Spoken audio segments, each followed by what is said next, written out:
Sí, buenas tardes. Bueno. Muy bien, queridos compañeros y amigos. En primer lugar, como miembro de la Junta Directiva del colegio, pues quiero agradecer a Laboratorios Genológica de Análisis Genéticos este excelente curso que nos han dado a lo largo de estos meses. Y no solamente por este curso que se ha dado aquí en la sede central del Colegio Médico, sino por los 6 cursos que se han dado también en las distintas sedes de los colegios médicos de aquí de la provincia. O sea que muchísimas gracias en nombre del colegio a Laboratorios Genológica por esta aportación. Es verdad que en su día se firmó un convenio de colaboración con el Colegio Médico y este ha sido uno de sus primeros frutos. Muchas gracias en nombre del colegio. Hombre, gracias también a la Junta del Colegio y a su presidente, Juan José Sánchez Luque, porque el colegio ha puesto todas sus instalaciones y su organización para que esto fuese un éxito, y así ha sido. Gracias también a los ponentes que graciosamente, generosamente han venido a ofrecernos sus temas, simplemente por querer colaborar con este proyecto que tiene el Colegio Médico de docencia continuada, etc. Y gracias a todos vosotros, sin cuya participación hubiera sido no solamente inútil, sino imposible la celebración de este curso. Puntualmente recibiréis por correo electrónico el diploma del curso y la acreditación correspondiente, pero por lo visto se hace así. Yo estaba acostumbrado, ya soy un viejo lobo y tenía costumbres de viejo lobo.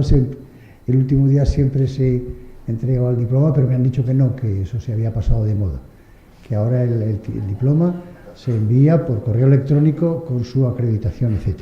O sea que lo recibiréis todos puntualmente.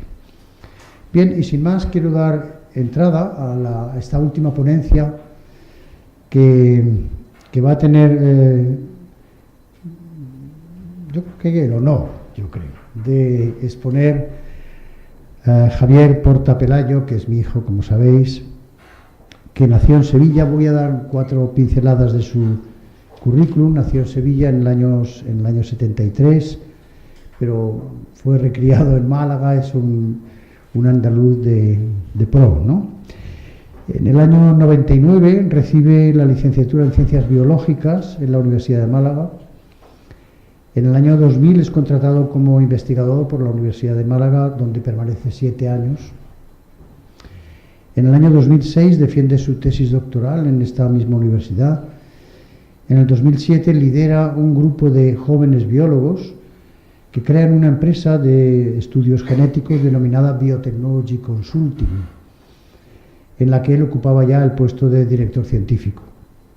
Del 2007 al 2010 es profesor asociado de la Universidad Pablo de Olavide de Sevilla, y en 2015 desarrolla una nueva empresa de análisis genéticos aplicados a la medicina, concretamente a la medicina, y ciertamente especializado en ciertos temas que ya conocéis.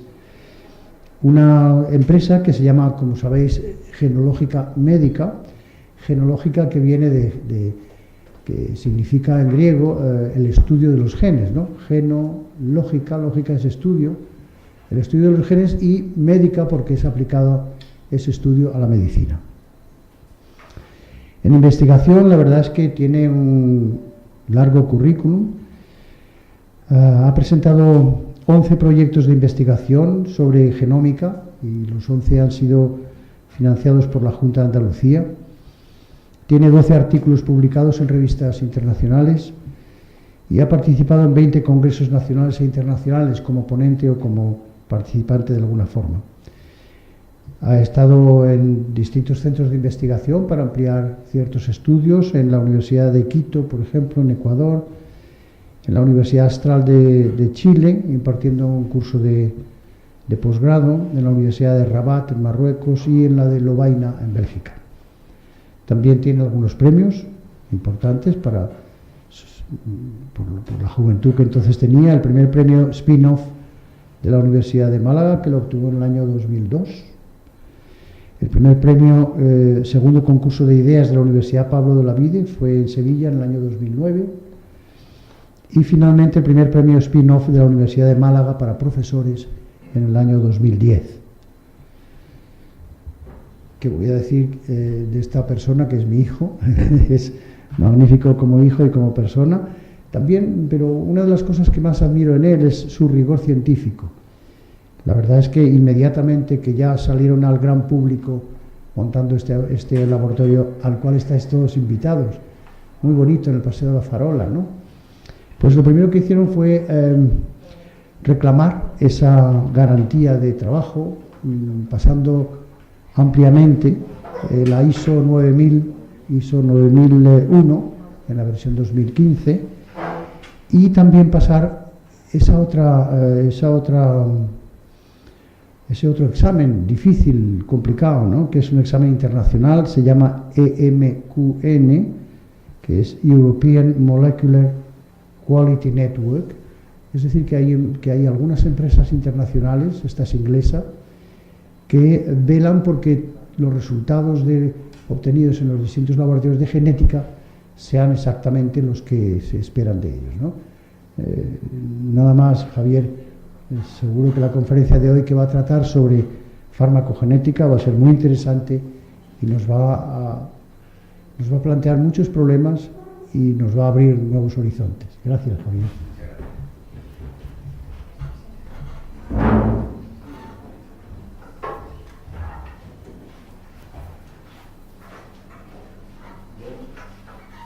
Muchas gracias a todos por la asistencia. Gracias, papá, por la presentación. Hoy vamos a ver un tema un poquito distinto, pero que va a tratar de las mismas líneas que hemos estado tratando hasta ahora, de la genética, pero desde el punto de vista no de la prevención, sino ya desde el tratamiento. Y lo que la genética puede aportar a los avances en el tratamiento farmacológico.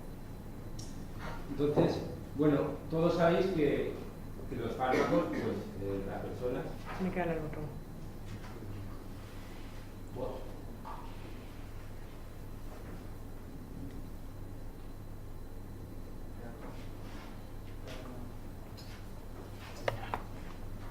Soy yo...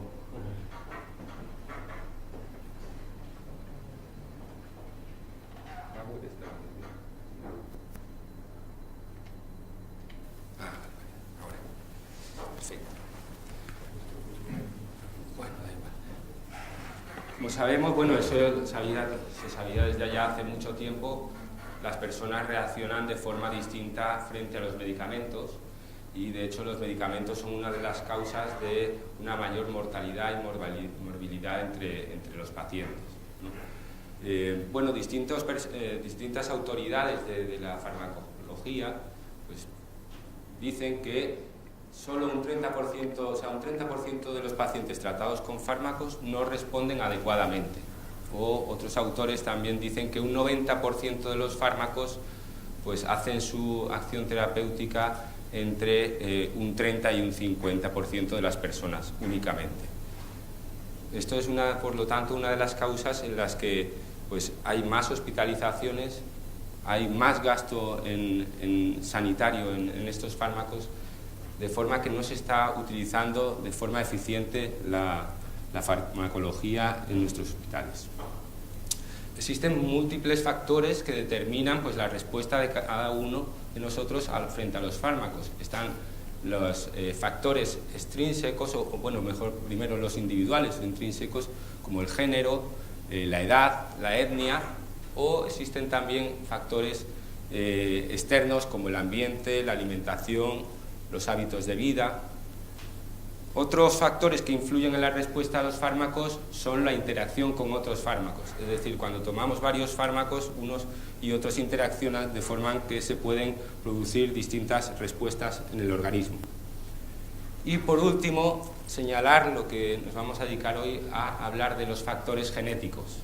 Es decir, ya sabíamos prácticamente que los factores individuales eran muy importantes, los factores externos también, las interacciones con otros fármacos, pero ahora resulta que son los factores genéticos los que también tienen un peso muy importante en cómo cada uno de nosotros reaccionamos frente a un fármaco. Es decir, que todo este conjunto de factores lo que hace es que cada uno, de forma individual, pues responda de manera distinta a los fármacos.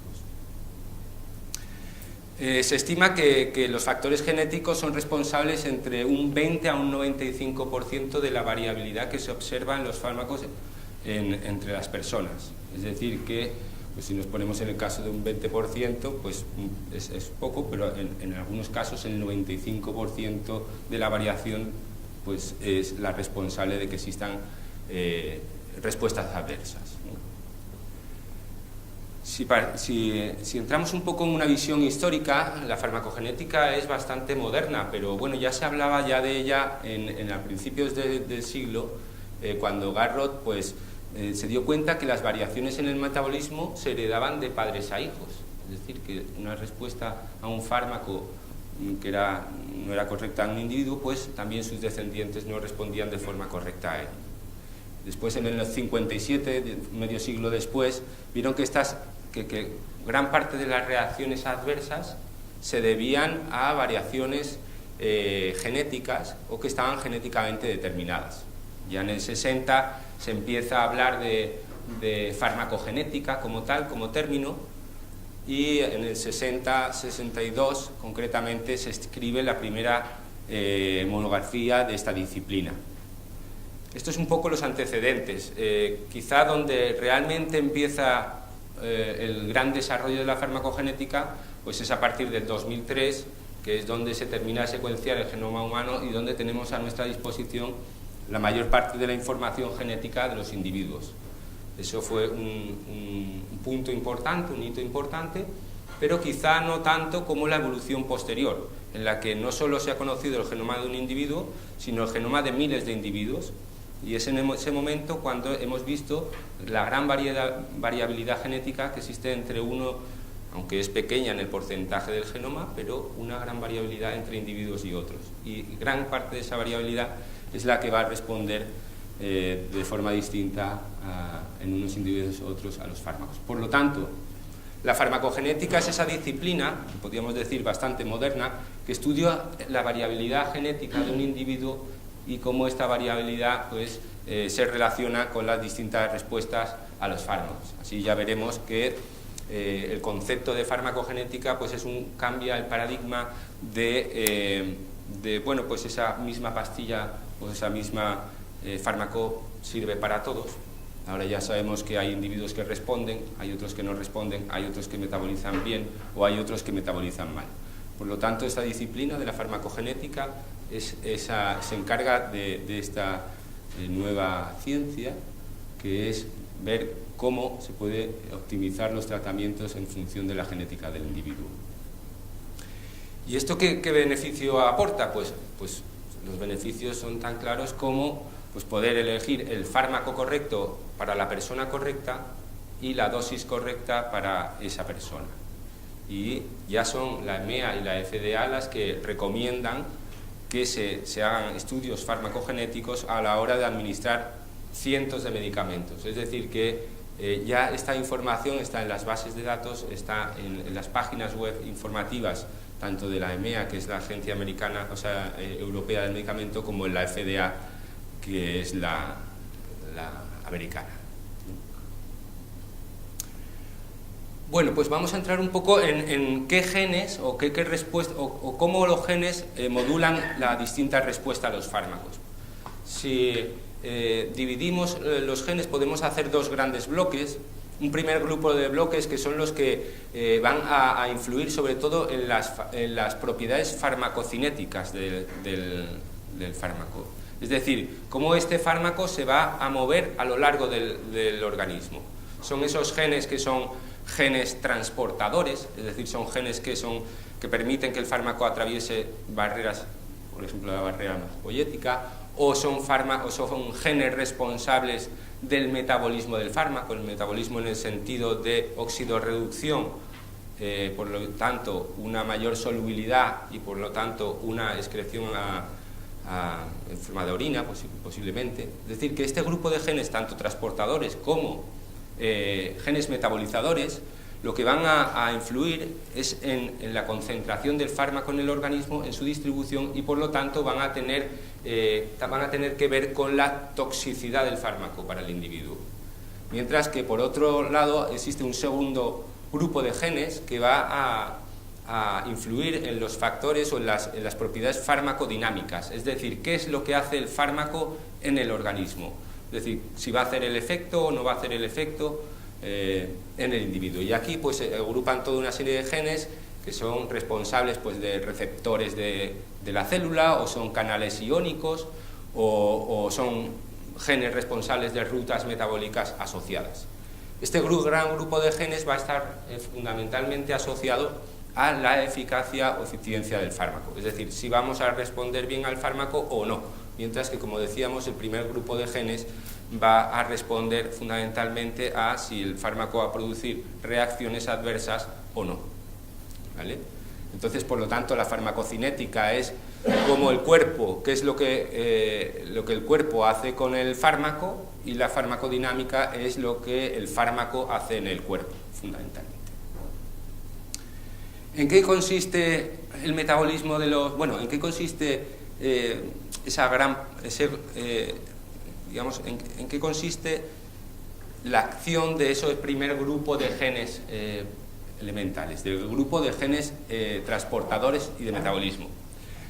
¿Qué pasa cuando un fármaco entra en el organismo? Cuando un fármaco entra en el organismo tenemos una primera fase de absorción del fármaco, una segunda fase de distribución a lo largo del organismo, una tercera fase de interacción con las dianas, fundamentalmente células diana, y otra parte sería el metabolismo, que es lo que hablábamos antes, en el que las enzimas del hígado fundamentalmente lo que van a hacer son reacciones óxido-reducción, y por lo tanto van a modificar la estructura molecular del fármaco, haciéndolos más solubles, y por lo tanto dando paso al quinto paso, que sería la excreción a través de la orina, fundamentalmente.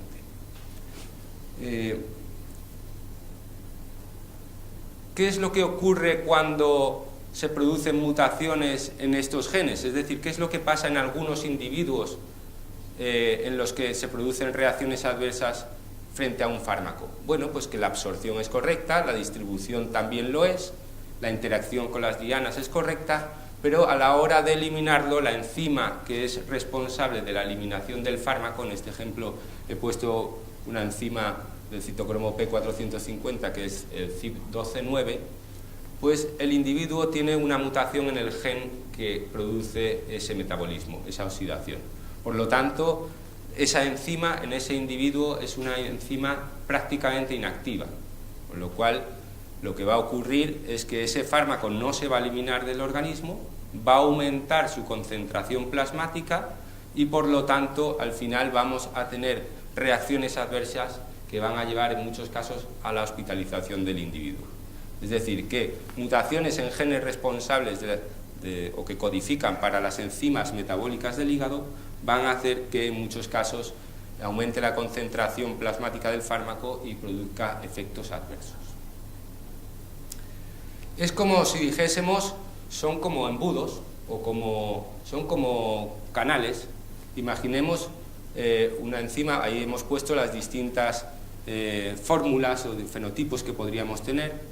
En el caso en el que aparece el recuadro verde, pues aquí, a ver, en este caso, pues el metabolismo es normal, y entonces pues existe una concentración plasmática adecuada y existe una excreción del fármaco ya metabolizado adecuada, y esta es la concentración normal del fármaco en sangre. Es lo que se aparece en esta gráfica, veis la concentración, el área bajo la curva a lo largo del tiempo.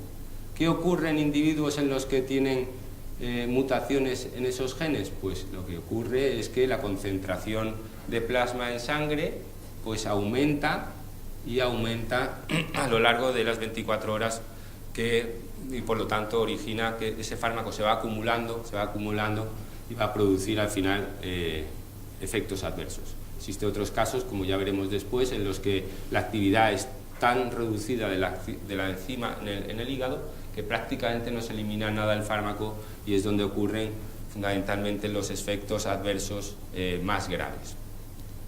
Pues esto es un poco la explicación de qué es lo que ocurre con las enzimas metabolizadoras de nuestro hígado. Y a pesar de que existen muchas enzimas, existen solo 6 o 7 de fase 1 y 6 o 7 de fase 2 que son las fundamentales. Es decir, que analizando los genes responsables de esas enzimas podemos ver más o menos pues, cómo está el metabolismo de un individuo para un fármaco determinado. En base a esto que hemos comentado, en base a las mutaciones que existen en genes de enzimas de metabolismo, con la genética podemos establecer 5 fenotipos. Llamamos metabolizadores pobres aquellos individuos en los que las 2 copias del gen, sabéis que tenemos 2 copias de cada gen, uno que proviene del padre y otro de la madre, pues en estos individuos que llamamos metabolizadores pobres, las 2 copias del gen están mutadas, por lo tanto la actividad enzimática, la actividad de esa enzima es prácticamente nula. ¿Qué es lo que ocurre? Pues que en esos individuos la concentración del fármaco en sangre va a ser muy alta, no se va a eliminar adecuadamente el fármaco y el riesgo de toxicidad es máximo. Llamamos metabolizadores intermedios aquellos en los que una copia está mutada y la otra no. Entonces tenemos, digamos, básicamente la mitad de actividad enzimática y por lo tanto existen también riesgos de efectos adversos, no tanto como en los metabolizadores pobres, pero sí existen efectos adversos. Después estarían los metabolizadores normales o eficaces o estándar, que se les puede llamar también, que son aquellos individuos que tienen las 2 copias del gen sin mutaciones y por lo tanto pues la actividad enzimática es la adecuada para metabolizar el fármaco a una dosis y a una tasa concretas. Y después, por otro lado, están los metabolizadores rápidos y ultrarrápidos, que solo los he concentrado en estos ultrarrápidos, pero que son aquellos individuos que tienen, en vez de tener 2 copias de ese gen, pueden tener 4, 8, 16, 24 incluso.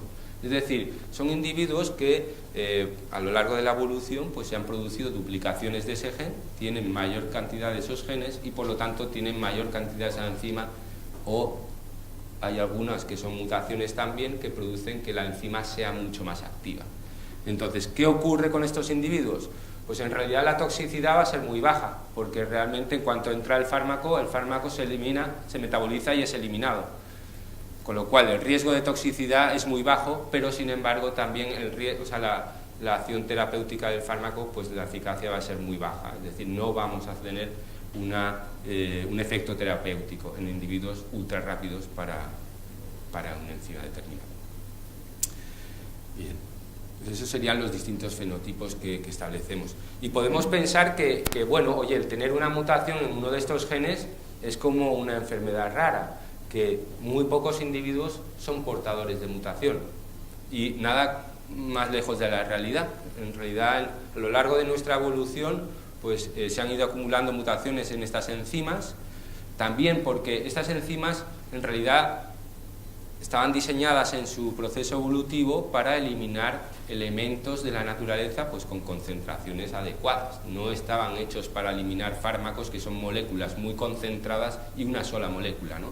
Entonces, a lo largo de nuestra evolución se ha permitido que esas enzimas pues, puedan tener mutaciones porque no se producía una selección natural contra ellas tan fuerte. Siempre había otra enzima que a la hora de metabolizar un alimento, un xenobiótico, pues era capaz de hacerlo. Sin embargo, cuando hablamos de fármacos, no hablamos de un alimento, ni hablamos de un compuesto o de una materia muy compleja, sino hablamos de una sola molécula.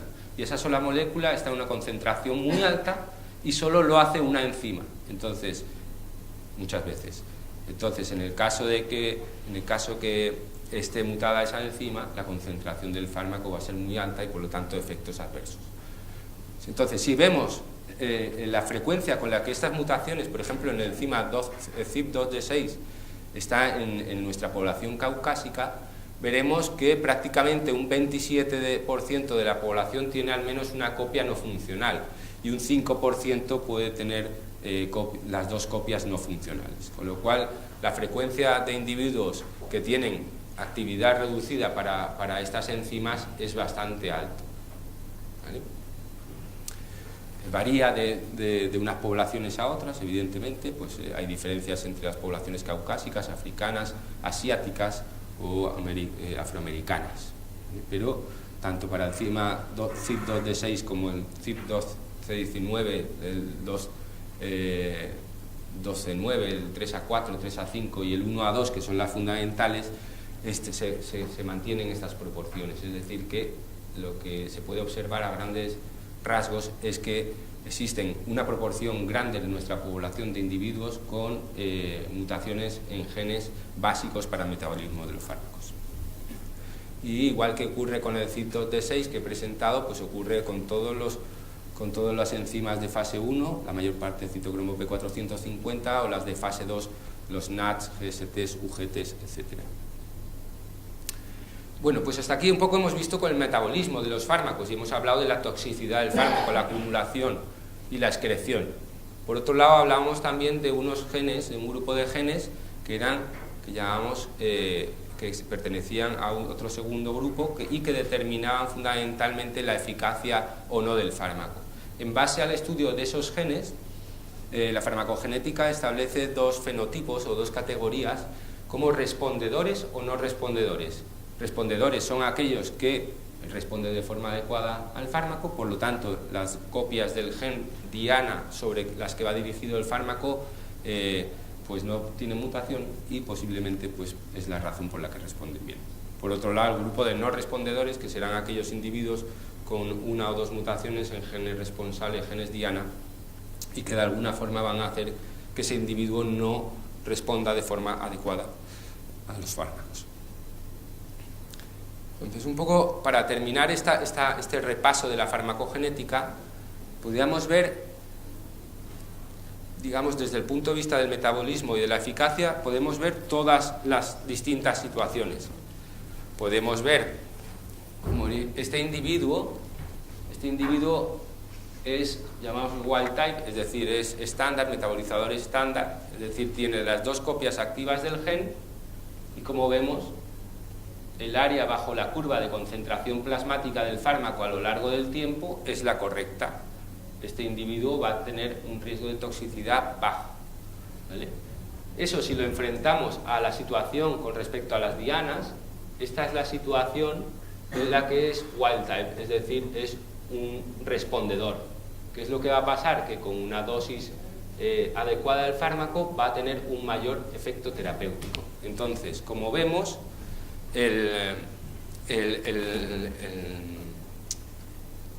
la dosis óptima y el fármaco óptimo viene determinado por esa situación en la que tenemos un mayor efecto terapéutico con una menor toxicidad. Por el contrario, cuando un individuo es mutante para las dos copias del gen metabolizador, pues vemos que el área bajo la curva de concentración plasmática a lo largo del tiempo pues es mucho mayor, por lo tanto el riesgo de toxicidad es muy alto. Y si en eso también lo comparamos con un individuo que sea mutante para la diana con dos copias, pues vemos que la acción terapéutica es mínima. Entonces esa es la situación contraria: mínima acción terapéutica, máxima toxicidad. Esos serían los dos polos de una situación normal de un tratamiento farmacológico visto desde el punto de vista de la genética. Es decir, ¿de qué va a depender que esa respuesta sea óptima? Pues va a depender fundamentalmente del efecto terapéutico y de la toxicidad. Entonces, lo óptimo sería tener el mayor efecto terapéutico con el menor grado de toxicidad. Y para eso, pues lo que hacemos es estudiar los genes del metabolismo y los genes de diana. Y en base a eso elegir el fármaco y determinar la dosis. Bueno, pues esto es un poco un resumen de la farmacogenética visto en general, es decir, los procesos, la razón molecular. Ahora lo que voy a mostrar son dos ejemplos de fármacos muy utilizados en cardiología y en oncología. He cogido estos dos porque bueno, los hemos visto en las otras sesiones, pero como ello podría haber cogido 200, cualquiera de ellos podría haber servido para ilustrar un poco qué es lo que podemos ver desde el punto de vista de la farmacogenética. He cogido además un ejemplo que es la warfarina o el acenocumarol o el sintrón, que es el nombre comercial, y lo he elegido porque fue un fármaco que se descubrió de forma accidental, ¿vale? Y por otro lado he cogido y he seleccionado un fármaco para el cáncer, que es un fármaco, este es desde utilizar un fármaco que no sabemos nada de él, y el otro que vamos a ver en cáncer, que es el olaparib, es un fármaco que ya con un conocimiento científico se ha diseñado desde un punto de vista farmacogenómico, ¿vale? Entonces, esos van a ser los dos ejemplos. Como sabéis, la warfarina se descubrió pues como un raticida, era una sustancia que se utilizaba para matar ratas y que se comercializó mucho durante la Segunda Guerra Mundial. En realidad, el acenocumarol, cuando se estudió qué es lo que este fármaco hacía, básicamente lo que veía es que, oye, pues aquellas células que estaban, los factores de coagulación, que formaban los coágulos sanguíneos, pues por la acción del acenocumarol, pues no se formaban y por lo tanto teníamos menor formación de coágulos, y era el fármaco pues que se descubrió de forma accidental, ¿no? Sin embargo, a medida que se ha ido investigando acerca de la razón molecular por la que este fármaco hace su acción, en realidad lo que vemos es que el acenocumarol está... bueno, os voy a explicar cómo se produce... Bueno, voy a explicar, todos ya lo conocéis, pero vamos a repasar un poco cómo es el proceso por el cual se produce la coagulación, ¿vale? Bueno, sabéis que hay una enzima, ¿vale?, que es la vitamina K epoxidorreductasa o VCOR, ¿vale? Esa enzima lo que hace es coger la vitamina inactiva, ¿vale?, y la pasa a vitamina activa. Esta vitamina activa se une a los factores de coagulación, ¿vale?, es fundamental para que a factores de coagulación inactivos, y estos factores de coagulación inactivos pasan a activos, devolviendo la vitamina K inactiva, ¿vale? Y por lo tanto estos factores de coagulación son los que van a producir la coagulación en sangre. Ese es el ciclo, o sea, fundamentalmente la enzima pasa de vitamina inactiva a vitamina activa, esta vitamina activa se une a factores de coagulación inactivos, estos pasan a ser activos y estos se unen en la sangre, a las células sanguíneas y forman los coágulos. Esta es la base. ¿Qué es lo que le hace el acenocumarol? Pues básicamente el acenocumarol lo que hace es, o warfarina, o el sintrón, lo que hace es inhibir la actividad de la vitamina K epoxidorreductasa. Lo que hace es que impide la formación de vitamina K activa, esto no activa los factores de coagulación, por lo tanto no existen factores de coagulación activos suficientes y existe una menor coagulación sanguínea, ¿vale? Entonces, a partir de este conocimiento científico se plantea la siguiente situación. Cuando se estudia en distintos individuos que no responden o que el acenocumarol no produce la misma respuesta en unos individuos y otros, se dan cuenta que en esos individuos resulta que la enzima VCOC, es decir, el gen responsable de la producción de la enzima VCOC, tiene una mutación. Por lo tanto, esta enzima no es activa o es activa de otra forma, por lo tanto, esta vitamina K tampoco es activa de la misma forma y por lo tanto los factores de coagulación activos no son activos de la misma forma. Es decir, que en estos individuos en los que tienen mutaciones en VCOC, la warfarina se debe administrar en otras dosis que no son las de individuos normales. Este sería el caso de una diana, porque en realidad, como veis, la warfarina va dirigida a esa diana y el gen que codifica para esa diana, diferentes variantes en ese gen, puede producir una distinta respuesta en el organismo, ¿vale? Por un lado vemos como entonces genes responsables de proteínas diana pueden modificar la respuesta a un organismo. Esto es en cuanto a los genes diana. ¿Qué ocurre con el metabolismo? Porque una vez que la warfarina hace su efecto, tendremos que eliminarla del cuerpo. Y para eso está la enzima que hablábamos antes, que es el CYP12-9, y que básicamente coge la warfarina a través del hígado, que está en el hígado esta enzima, y lo que hace es pasar a una warfarina inactiva o metabolizada, ¿vale?, que es soluble y que se elimina por el torrente sanguíneo. ¿Qué es lo que ocurre en individuos en los que hay mutación en el enzima CYP12-9?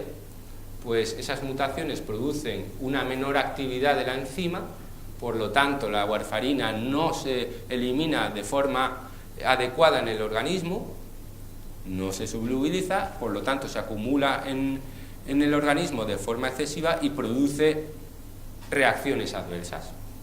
Entonces vemos cómo, por un lado, existen genes diana, que individuos con mutaciones en esos genes van a tener, digamos, una respuesta diferente a la warfarina, y cómo ese individuo u otro puede tener mutaciones responsables del metabolismo, y esas mutaciones en esos genes va a producir una acumulación de la warfarina y, por lo tanto, efectos adversos.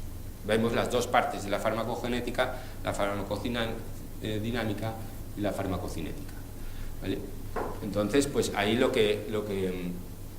y podemos pensar de nuevo, bueno, pero esto no es mi caso, porque eso seguramente que es tan raro que para que yo sea mutante en el VCOC y para que sea mutante en el CYP12-9 tiene que ser que me toque, eso es menos probable que me toque la lotería.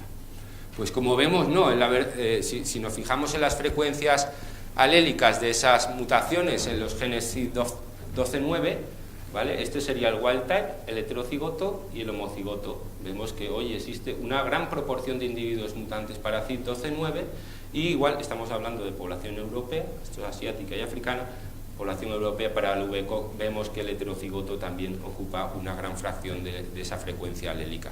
Con lo cual, no es tan probable que tengamos variantes genéticas en genes responsables de metabolismo de dianas, y por eso es quizá por lo que el Sintrom es un fármaco que es tan difícil de ajustar en muchos casos, ¿no?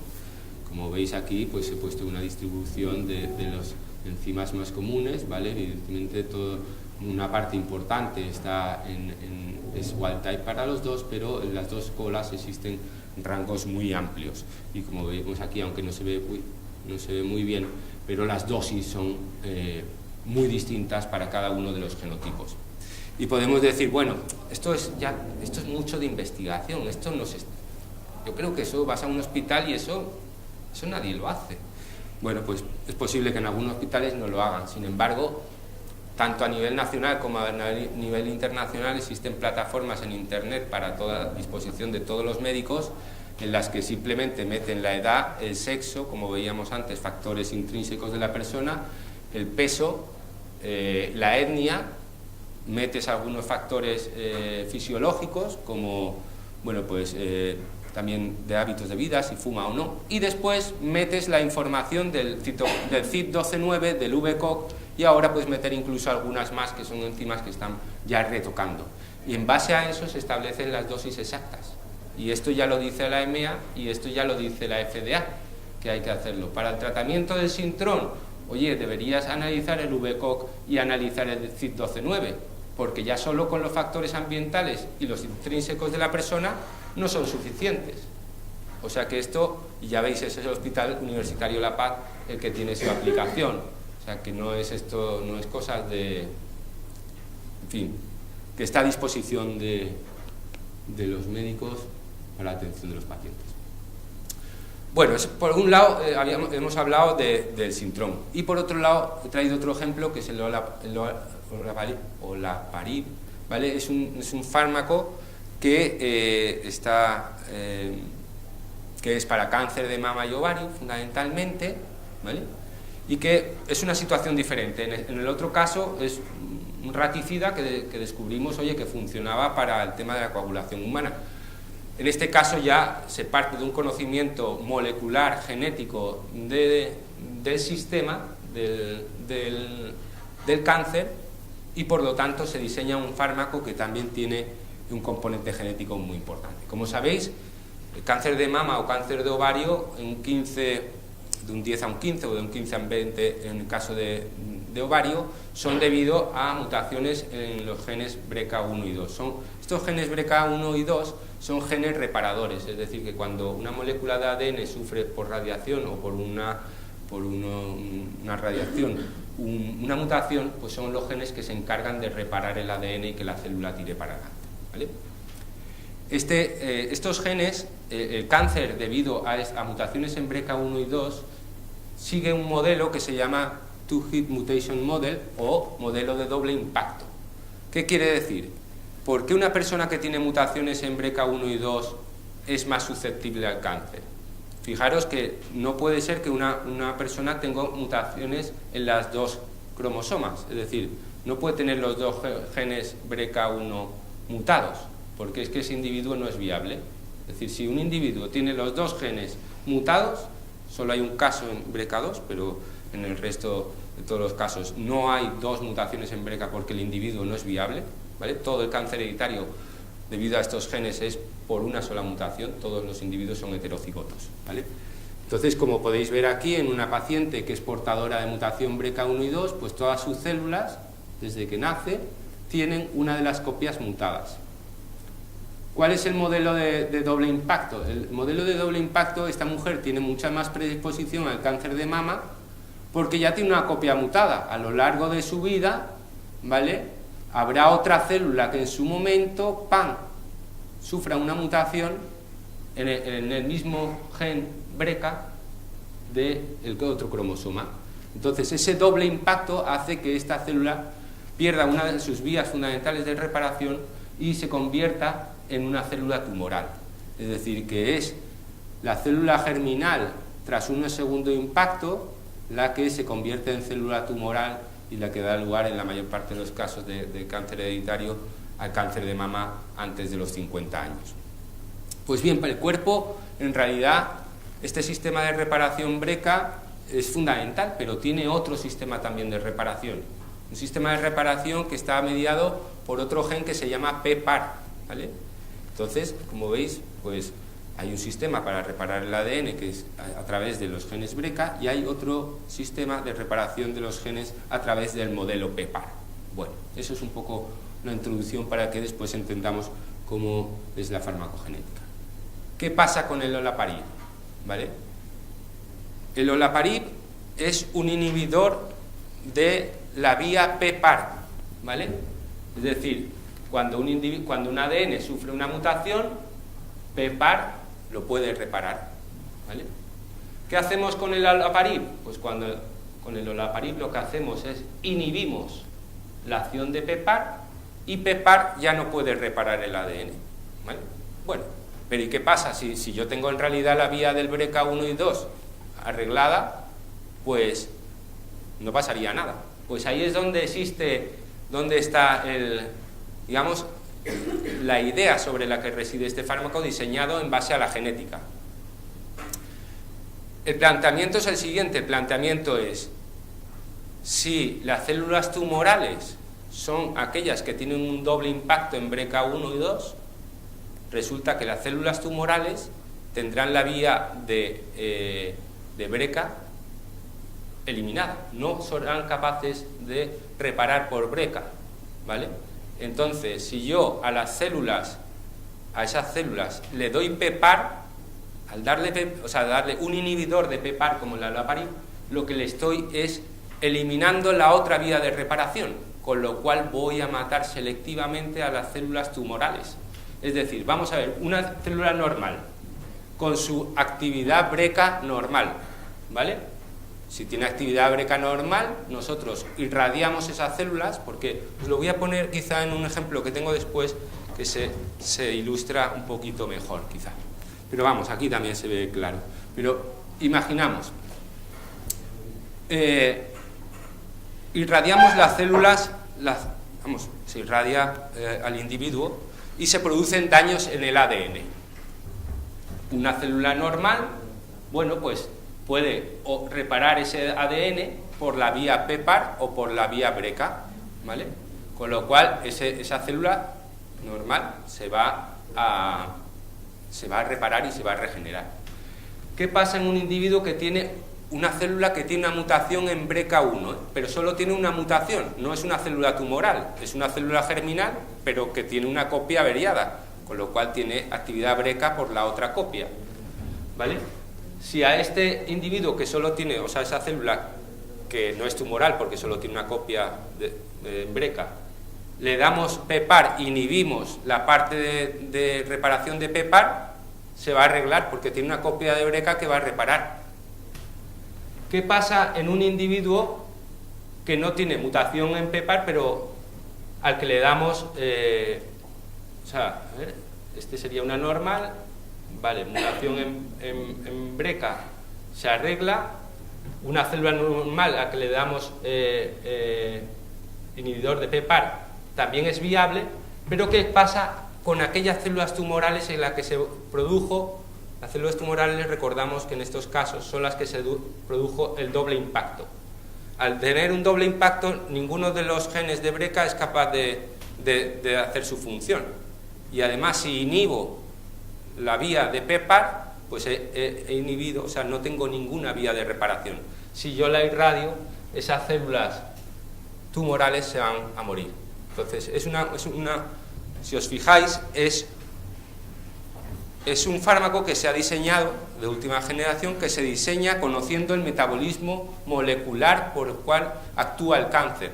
Como decíamos, en estos individuos portadores de mutación germinal en BRCA1, pues todas sus células tienen una copia estropeada de BRCA, pero la otra funciona, con lo cual su sistema de reparación a través de BRCA para todas sus células funciona. Las células tumorales son las que sufren un segundo impacto en BRCA y por lo tanto la vía BRCA en células tumorales está totalmente eliminada. La PARIP, ¿qué hace? Inhibe en todas las células del organismo la vía de reparación de PEPAR. Entonces, solo se van a morir aquellas células tumorales que tienen doble impacto en BRCA. Entonces, os fijáis cómo el concepto es distinto. Aquí es un fármaco diseñado al conocimiento elemental de las bases del cáncer y de la reparación de los genes, y en el otro caso era un tema accidental. Entonces, ¿qué es lo que determina qué análisis farmacogenético es fundamental para dar el olaparib? Pues solo se da olaparib a aquellos individuos que tienen mutación germinal en BRCA. Si no tienes mutación germinal en BRCA, no sirve para nada. Entonces, es un fármaco hecho específicamente para personas con mutación germinal en BRCA1 y 2, tanto para cáncer de mama como para cáncer de ovario. Y está siendo, por lo visto, muy efectivo, ¿no? Con lo cual, veis que es otro concepto de la farmacogenética diseñado desde el conocimiento al análisis, mientras que en el otro caso fue desde el desconocimiento al análisis. Y bueno, ya para terminar, porque no quería que fuese una charla muy extensa, deciros que esto mismo que os he explicado para estos dos genes, para estos dos fármacos, existen bases de datos de la FDA y de la EMEA con ya más de 200 fármacos en los que están tanto las guías de uso clínico del paciente con mutaciones, qué dosis se deben dar. Habéis visto las plataformas donde se calculan incluso las dosis y si es adecuado o no el fármaco. O sea que existen, como digo, multitud de información disponible, ¿vale?, para saber, en muchos casos, qué fármaco es el más adecuado para una persona y a qué dosis. Y esa era fundamentalmente la función o el objetivo que marcábamos al principio para la farmacogenética. Y bueno, nada más, muchas gracias. Deciros que estáis como siempre invitados todos a pasar por el laboratorio que creo que está en un sitio muy bonito de Málaga, allí al lado de la Farola, y bueno, pues tenemos el laboratorio y estáis todos invitados. Muchas gracias.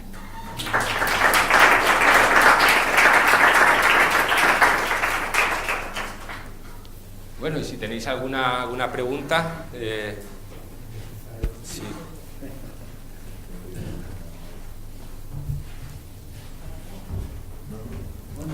Es el momento del público, ¿no? Es nuestro momento.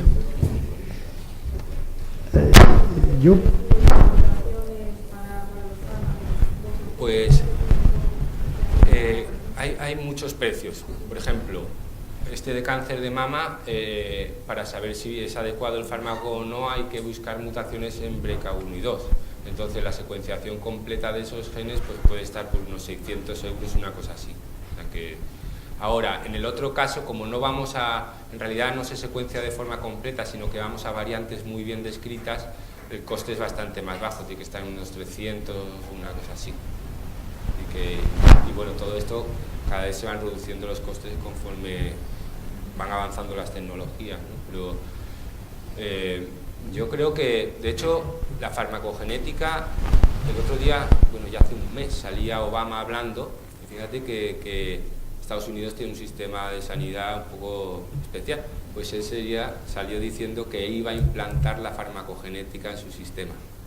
Y dices tú, oye, ¿y cómo vas a implantar la farmacogenética? ¿Cómo es un objetivo que te planteas si tienes todavía muchos otros que tienes que resolver? Y posiblemente el principio básico es los costes de los fármacos. Por eso la farmacogenética, donde entra en la sanidad pública ahora mismo, únicamente posiblemente sea en la oncología, porque es verdad que la oncología, el paciente pues es un paciente muy especial, pero no solo por la especial atención al paciente de cáncer, sino porque el fármaco cuesta 40.000 euros al año.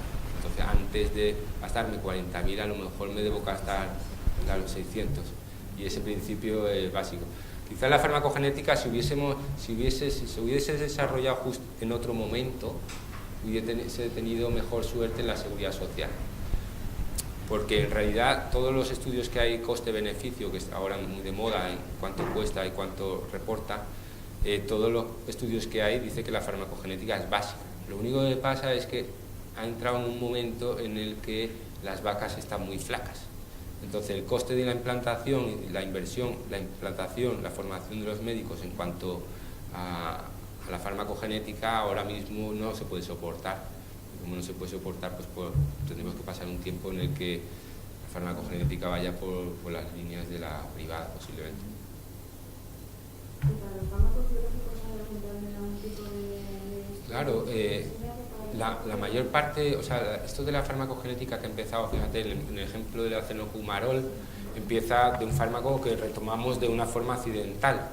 Para los fármacos que además diseñamos desde una perspectiva como el naloparib, es mucho más, se va a evolucionar mucho más. Ya la farmacogenética o la industria farmacéutica, cuando diseña el fármaco, está diseñando en el modelo también genético. Oye, variantes genéticas, actividad que tiene, o sea que cada vez más la farmacogenética se va a implantar tanto en el diseño como en el tratamiento con fármacos. De hecho, la cita técnica, muchos fármacos ponen que se metaboliza por el P450. Claro, citocromo P450 es la gran familia de citocromos, pero en casi todos ya empieza a ponerte la enzima concreta que es. Es decir que, claro, esto es también la industria o la farmacología ha hecho mucho por determinar, oye, qué fármaco y qué enzima. No son estudios tampoco muy difíciles, porque tú pones las celulitas ahí, pones las enzimas y, oye, pones el fármaco y ves que el fármaco ha pasado de una forma u otra. Pues es esta enzima. Pones muchas enzimas, es un estudio realmente medio básico. Yo he entendido bien lo de que hay metabolizadores lentos, normales y ultra rápidos, ¿no? Entonces, una vez que sabemos que yo soy un metabolizador, me hago este análisis y yo veo que tengo que soy metabolizador ultra rápido. ¿Cómo calculo la dosis en la práctica? Digamos que los médicos que tenemos todos los días a nuestro paciente enfrente de él, ¿cómo calculo yo la dosis siendo que el paciente que tengo delante es un metabolizador ultra rápido, por ejemplo? ¿Y cómo la calculo si es lento? Bueno, para fármacos que son de mucho uso, existen estas aplicaciones que te calculan la dosis o incluso guías de manejo, dice, y en términos generales, no se puede aplicar todo, cada fármaco es un poco diferente, pero en términos generales, a los ultrarrápidos lo que se recomienda normalmente es utilizar otro fármaco, que no vaya por esa vía.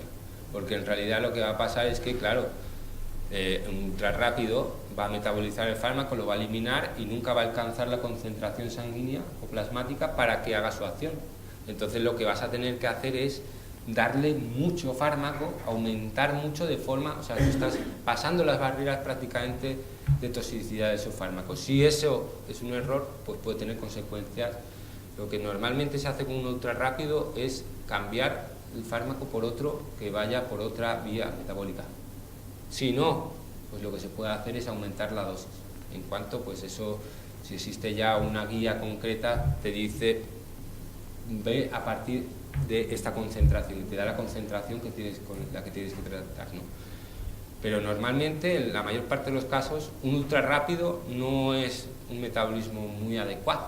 Es decir, que tú dirías, hombre, yo soy ultra rápido, no voy a tener toxicidad, ya, pero a la hora de administrarte el fármaco, pues te voy a dar dosis muy altas, que tienes que tener cuidado porque no solo que lo metabolices o no, que ese fármaco también va a interactuar con otros fármacos, con la alimentación.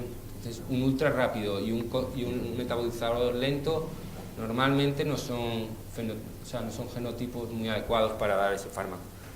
Pero vamos, yo en la práctica médica, en psiquiatría, que son los fármacos que yo uso, ¿no? Lo que hago es que si son semilentos, yo no sé si lo hago bien o no, si es semilento o semirápido, o intermedio lento, intermedio rápido, lo que hago es dar, por ejemplo, media pastillita más. Si la dosis son 10 miligramos, pues yo doy 15, o al contrario, disminuyo, ¿no? Yo no sé si eso, hombre, es un poco a ojo, ¿no? Bueno, pero es que este a ojo se lleva haciendo toda la vida. Quiero decir que el que tú des una dosis es la dosis estándar y después tú das más o das menos viendo, ¿no? Al final, el tratamiento hasta ahora no deja de ser un poco empírico. Pruebo, error, y hasta que ajusta. Bueno, pues esto te da a lo mejor una idea, es una herramienta para el médico para decir, oye, posiblemente esto no está haciendo tanto efecto terapéutico porque este está metabolizando mucho el fármaco, o con este fármaco tengo que tener cuidado con este paciente porque lo normal es que no tiene un metabolismo intermedio, puede estar acumulando más y puede tener reacciones adversas. Entonces, en algunos casos sí que la farmacogenética te da perfectamente las guías de qué concentración, etcétera, tienes que utilizar, pero en muchos casos lo que te da es una orientación para hacer lo que antes hacías, pero con mayor conocimiento. Pero claro, ese tratamiento así es muy difícil todavía con el conocimiento que tenemos, no puedes decir para todos los fármacos, oye, esta es la dosis, pues como también decía, existen unos factores intrínsecos y extrínsecos o exteriores, ambientales, que... En ese concepto ese concepto de metabolismo rápido, lento, es encima por encima, ¿no? Claro. O sea, encima por encima. Encima por encima y fármaco por fármaco. Claro, este fármaco se metaboliza por el CYP12C9, pues yo estudio el CYP12C9 para recomendar sobre este fármaco. Otro fármaco va por el 3A4, pues yo tengo que estudiar el 3A4 para decirle cosas sobre este fármaco. Sí, porque yo recuerdo en esto hace años, ¿no? Los acetiladores... Claro, eso es fase 2. Exactamente, era un concepto menos, digamos, a lo mejor menos genético, era como más... Porque más hemos pasado de la era de la bioquímica más bioquímico, a la era molecular. Entonces, antes estudiabas la actividad enzimática y la dosis, o sea, la concentración fármaco en plasma, y ahora vamos a ver un poco la raíz de eso. Es un poco lo mismo que la prueba del talón, pues es para ver, oye, aquí puede haber algún problema, pero al final muchas veces tienes que tirar a la parte molecular para ver si son mutaciones en los genes, ¿no? Responsables, sobre todo también para el consejo genético, para el tema de reproducción y para el diagnóstico preciso. ¿Vosotros cuando hacéis el estudio para cuántos medicamentos más o menos? Porque muchas veces aquí hay dos procesos. Uno, como aquí, se ve una persona que tiene cáncer y la estoy estudiando para ese proceso concreto. Claro. Pero una de las cosas que teóricamente cuando empezamos en el guiones como de propaganda era una orientación de claro. un Nosotros general para claro. ver y es decir, como llevar una tarjeta de identidad, o al menos eso claro. sería el futuro, y decir usted, doctor, esta claro. es mi tarjeta y estos son todos los medicamentos los mejores para mí. Eso esta hora o solamente Claro. hay que buscar cuando ya tienes la patología hecha? Existen dos fórmulas. Por ejemplo, en el caso para mutantes en breca vas con esa técnica solo a eso. Cuando es, por ejemplo, para metabolismo, lo que se suele hacer es analizar las 5, 6 o 7 enzimas que son las que metabolizan el 80% de los xenobióticos, entre ellos los fármacos, que son esas que hemos hablado: CYP 2D6, 12-9, 12-19, 3A4, 3A5 y 1A2. Esas son las enzimas del citocromo P450, es decir, el metabolismo fase 1, fundamentales. Entonces lo que se hace es analizar esas 6 enzimas, esos 6 genes responsables de esa actividad enzimática, y con eso se da un aspecto, digamos, una visión bastante amplia del metabolismo de la mayor parte de los fármacos que pasan por esas vías. A lo mejor hay fármacos que pasan por 5 o 6 vías, entonces en realidad no puedes, que no son estas, o van por fase 2, entonces hay otro estudio. Pero lo normal en farmacogenética es que el análisis sea o por un lado muy específico para una cosa muy concreta, o por otro lado más tendiendo a ser muy general para abarcar, digamos, todas las áreas terapéuticas. Uno de los problemas o uno de los aspectos fundamentales de esta farmacogenética del metabolismo, yo creo que es en las personas polimedicadas mayores. Tú, una persona que está tomando 15 fármacos y que no sabes por qué vías vas, por qué vía metabólica vas, puede ser que le estés dando 4 fármacos que vayan por el CYP 2D6 y el hombre es metabolizador lento por el 2D6. Entonces, pues posiblemente ese hombre va a estar muchas veces en el hospital por efectos que él no sabe que son por eso, pero posiblemente sean por eso. Entonces, analizando estas enzimas, puedes decir, oye, el 2D6 lo tiene mal, voy a intentar utilizar fármacos que vayan por otras vías, dejándole esta vía más o menos no tan saturada, o voy a utilizar, voy a cuidar que no haya fármacos inhibidores de esta enzima, que me ralenticen todavía más el metabolismo. Por eso implica también la rapidez del conocimiento de todo este tipo de procesos. Y el problema, por ejemplo, ya no corriendo, el problema que estoy teniendo es que me llegan, como hacen con becarios, bueno, nosotros llegan, yo creo que poco, pero la mayor parte tardan a veces 8 meses, 1 año. Entonces, esto hoy día no es viable, no es muy viable. Claro, es que hay una parte de la farmacogenética, esto como siempre ha sido así, una parte de la farmacogenética está en la investigación y otra parte de la farmacogenética que debería estar en la clínica. Ya que esté o no esté ya es diferente, pero entonces lo que se sigue utilizando mucho es la parte de investigación para cubrir la parte clínica, ¿no? Entonces, pues los tiempos, pero eso si se lo encargas a una empresa te lo hace en 10 días. Sí, pero claro.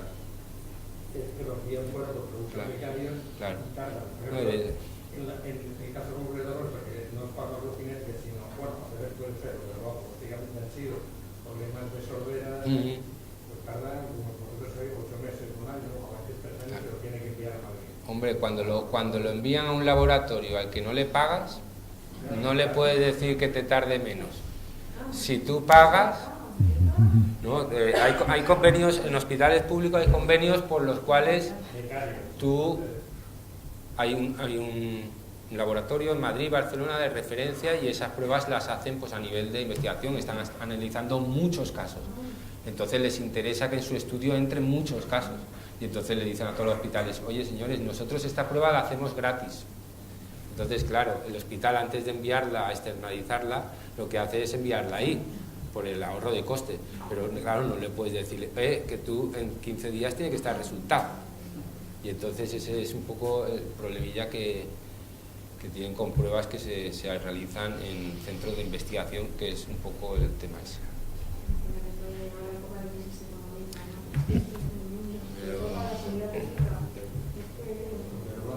La genética, yo dije, bueno, esto dentro de 30 años será un médico quizá dentro de 30, no, dentro de 11 años será una cosa habitual. 11, ya ves. Si sale del hospital, pues es una cosa que... Claro. De todas formas, yo apostaría también por la sanidad pública en el sentido de que, curiosamente, los hospitales públicos son los que están haciendo ahora farmacogenética y diagnóstico genético. Quiero decirte que a pesar de la crisis y tal, todavía son ellos los que llevan nosotros que colaboramos con ellos, nuestros clientes son el 80% centros públicos. Muchos seguros privados tienen estudios genéticos, ni a nivel de cáncer siquiera, ni a nivel de cáncer. Sí, sí. Bueno, sí, que... Bueno, algunos no, claro. Perdona, yo, a propósito de lo que tú decías de José María, ellos tienen un kit, por ejemplo, con los 200 medicamentos más usados en medicina, y te estudian las 6 enzimas correspondientes y te dan el resultado para ti, para cada una de las personas que se analizan, de los 200 fármacos que metabolizan bien, mal o regular, ¿no? O sea que en ese sentido eso también se puede hacer. Yo me refiero por especialidad, por ejemplo en otorrino, yo lo que estoy usando de los genetistas de vosotros, porque se envía poco, porque nos envían a los centros privados, ha sido cuando he estado los últimos 10 años con niños, la hipofusión neurosensoriales, la lubricación, implantes cocleares, pues claro. Eso lo hemos usado, ¿qué ha pasado? Los últimos que me llegó, que llegó ayer, son 8 meses. Entonces, digo en ese aspecto, ahora, para la genética no la puedo pedir porque... No, eso no te la dejan pedir. No la dejan hacer. Y vosotros no habéis insinuado que son de pago, ¿verdad? No. Pero fíjate, en otorrino hace años, vamos, que nosotros como llevamos mucho tiempo en esto, al principio de... ¿Cuál es la que pides mucho? La GJ2, ¿no? Pues antes se hacían 3 mutaciones puntuales y valía el análisis. Ahora se analiza el gen completo así como, o si quieres 3, no, 40 si quieres. O sea que eso está a disposición también. Sí, pero se cuesta unos 600 euros. 600 euros en una empresa privada, con una persona derivada que quiera... ¿Cuánto vale 30 consultas que tiene que ir el muchacho y la familia moviéndolo de un lado a otro sin saber qué es lo que es esto? Yo en una empresa pública no lo puedo decir a mí. No, ya. Que vaya y que se gane, porque... No, sí está claro. Claro, hombre, el médico que yo también considero como mi padre que la sanidad privada, o sea, pública que tenemos en España es de las mejores que pueda haber. Es verdad. Ahora, como la universidad y como cualquier organismo público, la verdad que es muy difícil pues poco dinámico. Entonces, con estos avances que vamos tan rápido, es verdad que no puedo reprocharle que ellos vayan más lentos en la implantación de sus servicios y de su esto, pero si fuesen a la velocidad a la que van las tecnologías, posiblemente estaríamos en otra medicina, hablando de otra medicina, o parecida a otra medicina. Dentro de 10 años, más que ahorra costes, claro.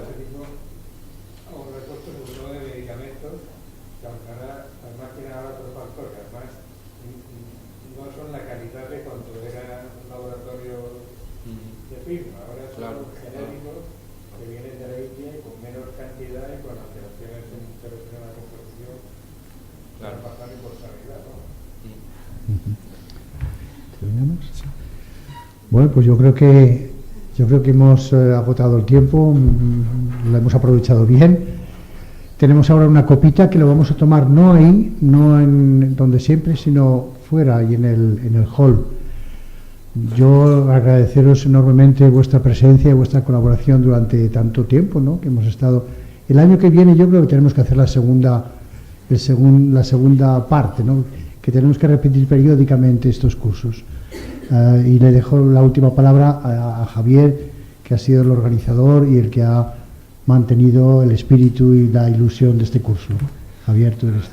Yo agradecer al Colegio Médico, por supuesto, su colaboración, su tiempo, su disponibilidad, sus medios, pero especialmente a vosotros, que habéis estado todos los jueves de cada mes aquí y que como organizadores es nuestra alegría, porque pues montar esto con la ilusión y tal y ver que oye, pues que trasciende a las personas es la mayor satisfacción que se puede tener, ¿no? Entonces, sobre todo, muchas gracias a todos los que habéis estado jueves a jueves viniendo, o uno sí y otro no, ocasionalmente, pero sois vosotros los que hay que agradecer, pues que yo creo que estas jornadas hayan sido tan interesantes, ¿no? Muchas gracias. Muchas gracias.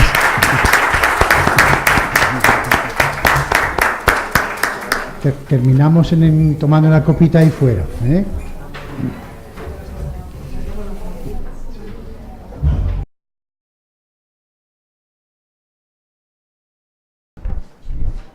Sí, buenas tardes. Muy bien, queridos compañeros y amigos. En primer lugar, como miembro de la Junta Directiva del colegio, pues quiero agradecer a Laboratorios Genológica de Análisis Genéticos este excelente curso que nos han dado a lo largo de estos meses.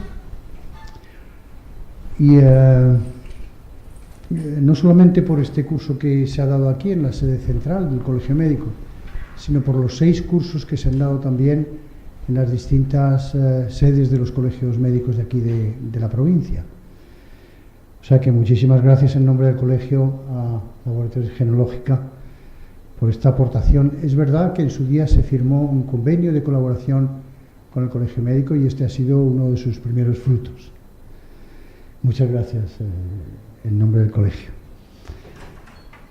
Hombre, gracias también a la Junta del Colegio y a su presidente, Juan José Sánchez Luque, porque el colegio ha puesto todas sus instalaciones y su organización para que esto fuese un éxito, y así ha sido. Gracias también a los ponentes que graciosamente, generosamente han venido a ofrecernos sus temas, simplemente por querer colaborar con este proyecto que tiene el Colegio Médico de docencia continuada, etc. Y gracias a todos vosotros, sin cuya participación hubiera sido no solamente inútil, sino imposible la celebración de este curso. Puntualmente recibiréis por correo electrónico el diploma del curso y la acreditación correspondiente, pero por lo visto se hace así. Yo estaba acostumbrado ya, soy un viejo lobo. Hay más gasto en sanitario en estos fármacos, de forma que no se está utilizando de forma eficiente la farmacología en nuestros hospitales. Existen múltiples factores que determinan pues, la respuesta de cada uno de nosotros frente a los fármacos. Están los factores extrínsecos, primero los individuales o intrínsecos, como el género, la edad, la etnia, o existen también factores externos como el ambiente, la alimentación, los hábitos de vida. Otros factores que influyen en la respuesta a los fármacos son la interacción con otros fármacos, es decir, cuando tomamos varios fármacos, unos y otros interaccionan de forma que se pueden producir distintas respuestas en el organismo. Y por último, señalar lo que nos vamos a dedicar hoy a hablar de los factores genéticos. Es decir, ya sabíamos prácticamente que los factores individuales eran muy importantes, los factores externos también, las interacciones con otros fármacos, pero ahora resulta que son los factores genéticos los que también tienen un peso muy importante en cómo cada uno de nosotros reaccionamos frente a un fármaco. Es decir, que todo este conjunto de factores lo que hace es que cada uno, de forma individual, pues responda de manera distinta a los fármacos. Se estima que los factores genéticos son responsables entre un 20 a un 95% de la variabilidad que se observa en los fármacos entre las personas. Es decir, que pues, si nos ponemos en el caso de un 20%, pues es poco, pero en algunos casos el 95% de la variación pues, es la responsable de que existan respuestas adversas, ¿no?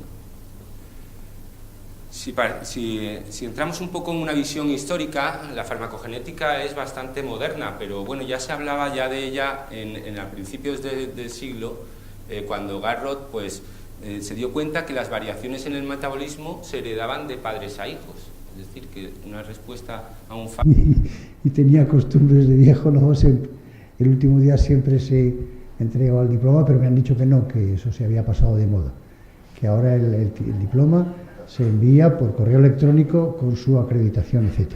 O sea que lo recibiréis todos puntualmente.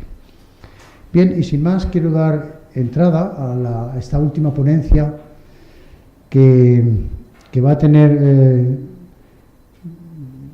yo creo que el honor, de exponer a Javier Porta Pelayo, que es mi hijo, como sabéis, que nació en Sevilla. Voy a dar 4 pinceladas de su currículum. Nació en Sevilla en el año 73, pero fue recriado en Málaga. Es un andaluz de pro, ¿no? En el año 99 recibe la licenciatura en Ciencias Biológicas en la Universidad de Málaga. En el año 2000 es contratado como investigador por la Universidad de Málaga, donde permanece 7 años. En el año 2006 defiende su tesis doctoral en esta misma universidad. En el 2007 lidera un grupo de jóvenes biólogos que crean una empresa de estudios genéticos denominada Biotechnology Consulting, en la que él ocupaba ya el puesto de director científico. Del 2007 al 2010 es profesor asociado de la Universidad Pablo de Olavide de Sevilla, y en 2015 desarrolla una nueva empresa de análisis genéticos aplicados a la medicina, concretamente a la medicina, y ciertamente especializado en ciertos temas que ya conocéis.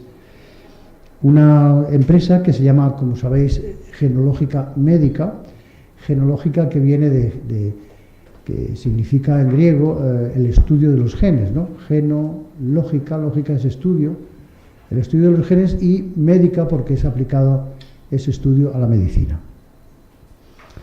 En investigación, la verdad es que tiene un largo currículum. Ha presentado 11 proyectos de investigación sobre genómica, y los 11 han sido financiados por la Junta de Andalucía. Tiene 12 artículos publicados en revistas internacionales y ha participado en 20 congresos nacionales e internacionales como ponente o como participante de alguna forma. Ha estado en distintos centros de investigación para ampliar ciertos estudios, en la Universidad de Quito, por ejemplo, en Ecuador, en la Universidad Austral de Chile, impartiendo un curso de posgrado, en la Universidad de Rabat, en Marruecos, y en la de Lovaina, en Bélgica.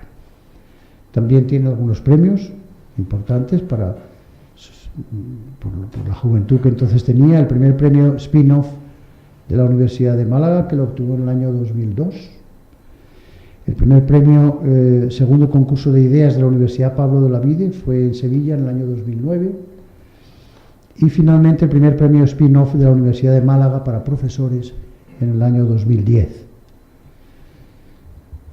¿Qué voy a decir de esta persona, que es mi hijo? Es magnífico como hijo y como persona también, pero una de las cosas que más admiro en él es su rigor científico. La verdad es que inmediatamente que ya salieron al gran público montando este laboratorio al cual estáis todos invitados, muy bonito, en el Paseo de la Farola, ¿no? Pues lo primero que hicieron fue reclamar esa garantía de trabajo, pasando ampliamente la ISO 9000, ISO 9001 en la versión 2015, y también pasar ese otro examen difícil, complicado, ¿no? Que es un examen internacional, se llama EMQN, que es European Molecular Quality Network. Es decir, que hay algunas empresas internacionales, esta es inglesa, que velan porque los resultados obtenidos en los distintos laboratorios de genética sean exactamente los que se esperan de ellos, ¿no? Nada más, Javier, seguro que la conferencia de hoy, que va a tratar sobre farmacogenética, va a ser muy interesante y nos va a plantear muchos problemas y nos va a abrir nuevos horizontes. Gracias, Javier.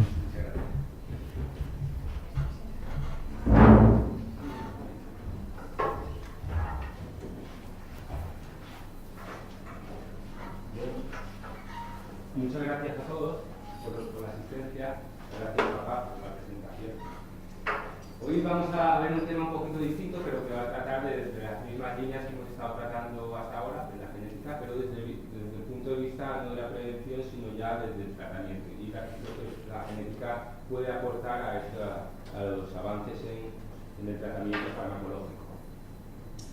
Entonces, bueno, todos sabéis que los fármacos, pues las personas... Me queda el botón.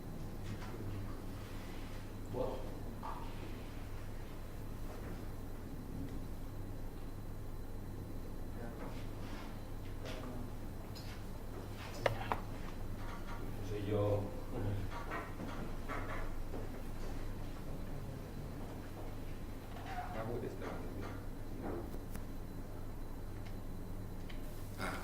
Ahora. Perfecto. Bueno, da igual. Como sabemos, bueno, eso se sabía desde ya hace mucho tiempo, las personas reaccionan de forma distinta frente a los medicamentos y de hecho los medicamentos son una de las causas de una mayor mortalidad y morbilidad entre los pacientes, ¿no? Bueno, distintas autoridades de la farmacología pues, dicen que solo un 30%, o sea, un 30% de los pacientes tratados con fármacos no responden adecuadamente. O otros autores también dicen que un 90% de los fármacos pues, hacen su acción terapéutica entre un 30 y un 50% de las personas únicamente. Esto es, por lo tanto, una de las causas en las que pues, hay más hospitalización